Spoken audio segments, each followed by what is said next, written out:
এখানে অনিশ্চয়তার কিছু নাই, যেটা আমাদের মাননীয় প্রধানমন্ত্রী মহোদয় বললেন, কাজগুলো কিন্তু আমাদের একটা শিডিউলেই চলতেছে।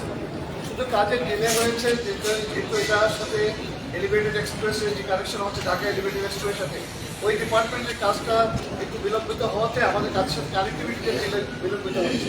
বাট আমরা কিন্তু আমাদের থার্ড টার্মিনালের কাজ কিন্তু যে নির্দিষ্ট আমাদের টাইম টেবিল দেওয়া আছে ওইভাবেই আমরা আগাচ্ছি। বাট আমরা শঙ্কিত হচ্ছে যে ওই কাজটা পুরোপুরি শেষ হবে না, কারণ যেহেতু আমরা ওটা শুরু করতে ডিলে করতে হয়েছে, যেহেতু আমাদের মামিসিং ঢাকা ময়মনসিং যে সড়ক, এইটাকে অ্যালাইভ রেখে এলিভেটেড এক্সপ্রেসের কাজটা আমাদের সাথে কানেক্টিভিটি ভবিষ্যতে আমাদেরকে ওই সংস্থা থেকে আমাদেরকে টাইমলি দিতে পারেনি, কিন্তু আমাদের এই সড়কটাকে বন্ধ করা যায়। সেই জন্য কাজটা চলমান থাকবে, বাট আমাদের যে মেজর ইনফ্রাস্ট্রাকচার ওটা কিন্তু কমপ্লিট হয়ে যাবে।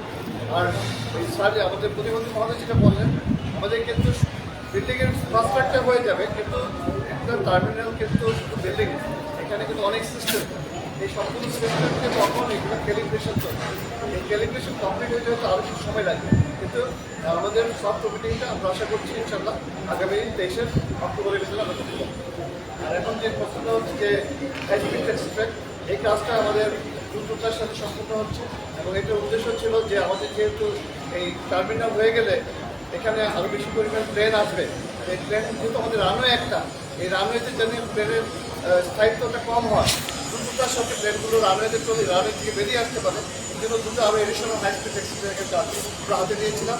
আপনারা জানেন যে আমরা বিগত মাসগুলোতে রাত্রি 12টা থেকে সকাল 8টা পর্যন্ত আমাদের কাজ বন্ধ রাখতে হয়েছে, এটার সাথে রানওয়ের সাথে কানেক্টিং কাজের জন্য, এটাকে আইটিআর লিমিটেশনের জন্য আমাদেরকে কাজটা বন্ধ রাখতে হয়েছে। এই কাজটা অতি দ্রুততার সাথে পরিকল্পনা ছিল, প্রায় 2 মাসের মতো লাগতো।